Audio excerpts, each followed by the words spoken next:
Olá, meus queridos do quinto ano, tudo bem com vocês? Na nossa aula de hoje, nós vamos fazer a revisão do assunto para o Enemzinho de Geografia. O nosso assunto, ele vai ser sobre ambiente aquático e atmosférico e o solo e seus problemas ambientais. A pergunta 1, ela vem falando sobre contaminação das águas. Então ela diz: sobre a contaminação das águas, informe. Onde é que encontramos água doce nos ambientes rurais e urbanos? Esses ambientes, eles têm água doce. Nem sempre é uma água própria para o consumo, mas onde encontramos em rios grandes e pequenos, lagos, represas, açudes, lençóis freáticos.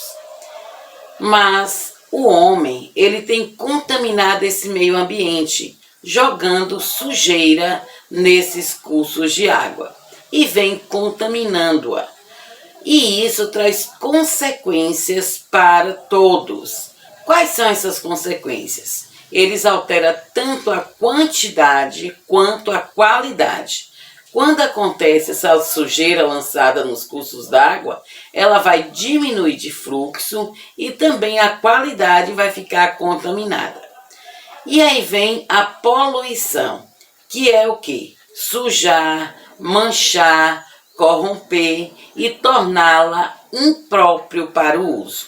Então, tudo isso é feito na água quando ela é poluída. A questão 2, ela vem falando sobre os tipos de poluição aquática e seus agentes poluidores. Dentre elas, nós temos a poluição biológica, a poluição química, a poluição sedimentar, a poluição térmica e a poluição radioativa.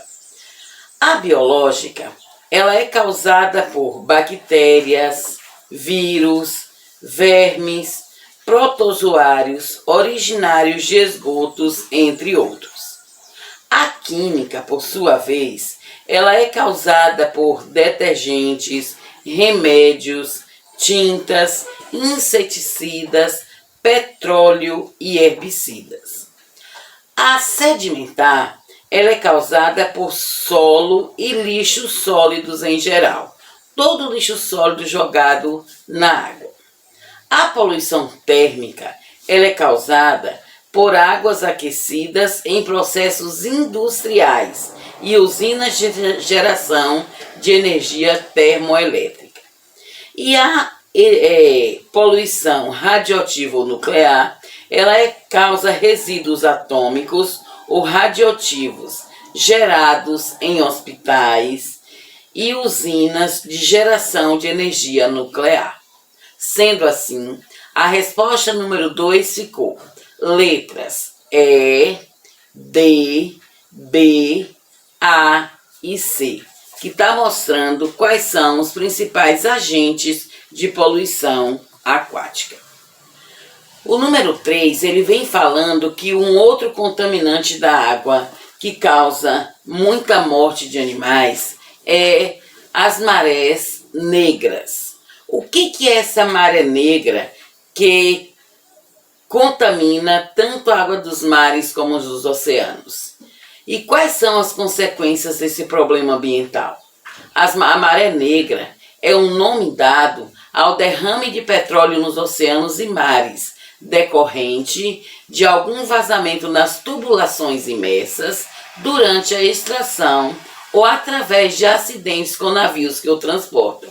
É chamada de maré negra porque o petróleo, na sua origem, ele é negro. Depois que ele é purificado, ele se torna mais claro. Então, maré negra porque quando esse petróleo ele é derramado nas águas, as águas ficam com uma película preta. Por isso, maré negra. E as consequências são muitas. Primeira, impede a passagem da luz solar e reduz a oxigenação da água, fundamental para a vida dos peixes e outros animais marinhos que terminam morrendo por asfixia. Por quê? Porque a água não recebe o oxigênio, então eles terminam morrendo por asfixia. Ele também hipermeabiliza as penas e os pelos de aves e mamíferos, causando a morte por hipotermia, e em caso de ingestão do petróleo, esses animais morrem intoxicados. Então, a principal consequência de tudo isso é a morte de animais aquáticos e daqueles animais que vivem também de se alimentar dos animais marinhos. Número 4, marque verdadeiro ou falso nas afirmativas abaixo. Esse número 4, ele já está se referindo à contaminação do ar e alteração na atmosfera. Ele vem falando principalmente da atmosfera. A primeira afirmação. A atmosfera é a camada de gases que envolve a Terra.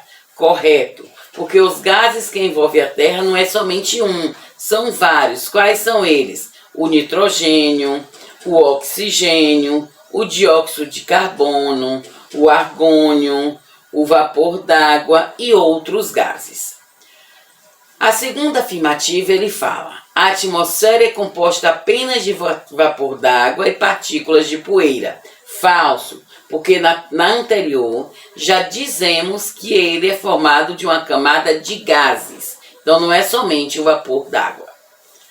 O gás presente em maior quantidade na troposfera, onde a gente vive, é o nitrogênio.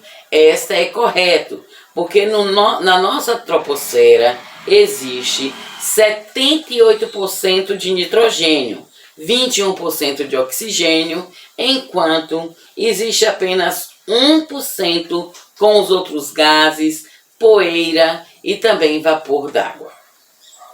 A maior parte dos fenômenos meteorológicos, como chuva, ventos, eles acontecem na troposfera, onde a gente vive. Então, essa também é verdadeira. A maior parte dos fenômenos meteorológicos, como chuvas, ventos e deslocamentos de massas de ar, ocorre na estratosfera. Esse aí está errado, porque senão nós estaríamos indo em contradição à anterior. As atividades humanas não podem alterar a composição atmosférica. Falso, porque as atividades desenvolvidas pelo homem, ele altera a camada atmosférica, provocando impactos significativos no ambiente e ocasionando problemas para os próprios seres humanos e os demais seres vivos que existem na Terra. E o último, existem poluentes resultantes de atividades humanas e naturais. Esta afirmação também é correta, porque existem os poluentes naturais e existem poluentes causados pelo homem. Como natural, nós temos o quê? As erupções vulcânicas, as tempestades de areia e incêndios florestais não criminosos, aqueles que não são causados pelo homem. Já os humanos, nós temos muitos, que são os gases decorrentes de atividades industriais, do uso de veículos e aviões, e também a queima do lixo e de materiais, pastagens, palha de cana-de-açúcar, entre outros. A questão número 5, ela vem falando sobre as ações humanas. As ações humanas, como eu falei, elas afetam a qualidade do ambiente atmosférico em que todo o planeta, como exemplificados nas imagens abaixo. Então eu coloquei duas imagens que ela vem mostrando a poluição causada pelo homem. Qual das alternativas oferece uma sugestão de diminuição da poluição urbana? Nós temos aí 4 alternativas, mas a que melhor oferece a sugestão para diminuir essa população urbana é a letra B, onde diz: melhoria da tecnologia automotiva e uso de meios de transportes alternativos, porque aí vai ter menos emissão de gases poluentes na atmosfera. A questão 6, Escreva alguns prejuízos dessa poluição percebido nos grandes centros. Os grandes centros, eles têm sofrido muito com a poluição, que tem o quê? Muitas fábricas, muitas indústrias, muitos carros e muito mais. Então, quais são os prejuízos disso daí? Primeiro, prejuízos à saúde humana, que são os prejuízos dos problemas respiratórios, como asma, bronquite e doenças relacionadas ao sistema nervoso. Sim, ela tanto causa prejuízos respiratórios como circulatório para o coração. Segunda coisa, redução da visibilidade na paisagem urbana. Às vezes, está tão poluído que essa poluição ela causa uma interrupção de visibilidade na paisagem. Diminuição da intensidade da luz solar. Então, claro, né, se tem tanta poeira, tanto contaminante no ar, a luz não vai incidir como deve sobre a Terra. E o último são os odores desagradáveis, que também são prejuízos dessa poluição atmosférica, principalmente na queima do lixo e na queima de combustíveis. O número 7 tem as características de um solo saudável. Quais são essas características? Primeiro, ele apresenta na sua camada superficial alguns elementos de origem orgânica, ou seja, restos de animais e plantas em decomposição. Com isso daí é formado o humus. E o humus, ele é muito importante para as plantas crescerem fortes e sadias. Então, uma das características de um solo saudável é isso, é elementos de origem orgânica, que melhora o funcionamento do solo. No número 8, ele já vem falando sobre os agentes naturais e a sua erosão erosiva e a erosão causada pelo homem. Quando o solo ele está descoberto da vegetação original, ele sofre alterações. E essas alterações, como eu já falei desde o começo, elas podem ser agentes naturais ou os agentes antrópicos, aqueles feitos pelo homem. Como agentes naturais, nós temos a chuva. Como a chuva, sim, quando a chuva ela bate na terra, ela abre buracos. Quando essas valas são valas pequenas, elas são chamadas de ravinas. Mas quando são grandes e profundas, elas são chamadas de vossorocas, que são aqueles buracões que existem no solo depois que passa uma chuva. O outro é o mar. O mar, ele quebra as rochas e transforma essas rochas em fragmentos mais finos que se misturam com a areia. As geleiras. À medida que o gelo derrete, desloca sedimentos de solo e rochas e aí vai levando ladeira abaixo. Os rios. Os rios, eles escavam o leito e a água transporta sedimentos. Então ele vai escavando tudo, e a água vai levando os sedimentos. O vento. O vento, ele provoca desgaste nas rochas frágeis e transportam também esses sedimentos. Um bom exemplo disso que a gente pode ver são as dunas de areia. Tanto eles provocam desgaste nas rochas, como eles levam essa areia para outros locais. E o último, natural, é a gravidade. A superfície de morros sem cobertura vegetal e ruas inclinadas sem calçamento favorece a ruptura e o deslocamento do solo, causando a erosão. Então, como agentes naturais, nós temos a chuva, o mar, as geleiras, os rios, o vento e a gravidade. E o homem também causa erosão? Sim. Como? As construções. Quando as construções sem planejamento ou de modo descuidado, ele também causa a erosão. O segundo é a prática intensa de atividades agrícolas, quando não há técnicas de conservação do solo. O terceiro, atividades como o garimpo e a extração de rochas e minerais em geral. Então eles vão fazendo as escavações e aí também vai causando erosão no solo. E o terceiro, que é o desmatamento em geral, que o homem vem fazendo descontroladamente.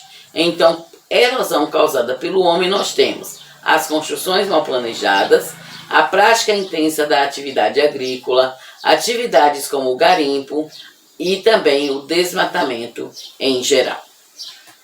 No número 9, ele vem falando sobre a degradação do solo.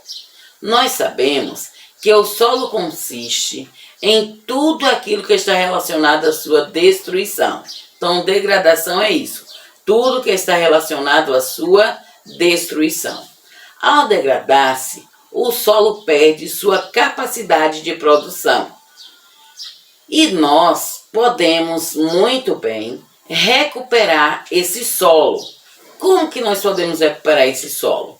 Primeiro, conhecer o estágio de degradação em que o local se encontra. Segundo, verificar se há possibilidade de regeneração natural do solo. Depois que vemos esses dois, constatada a necessidade de restauração do solo, aí sim vai escolher técnicas adequadas e espécies de plantas nativas para serem plantadas nessa área degradada. E aí, novamente, naquele local, o solo poderá ser restaurado. Como vocês viram aí, a erosão, ela tem os seus agentes naturais e os agentes humanos. E nós podemos, como humanos, proteger este solo. Como proteger este solo? Fazendo o reflorestamento, não cortando árvores sem necessidade. Que todos nós possamos ler e prestar atenção nessa atividade e estudar para uma boa nota na provinha Enem. Beijos e até a próxima aula.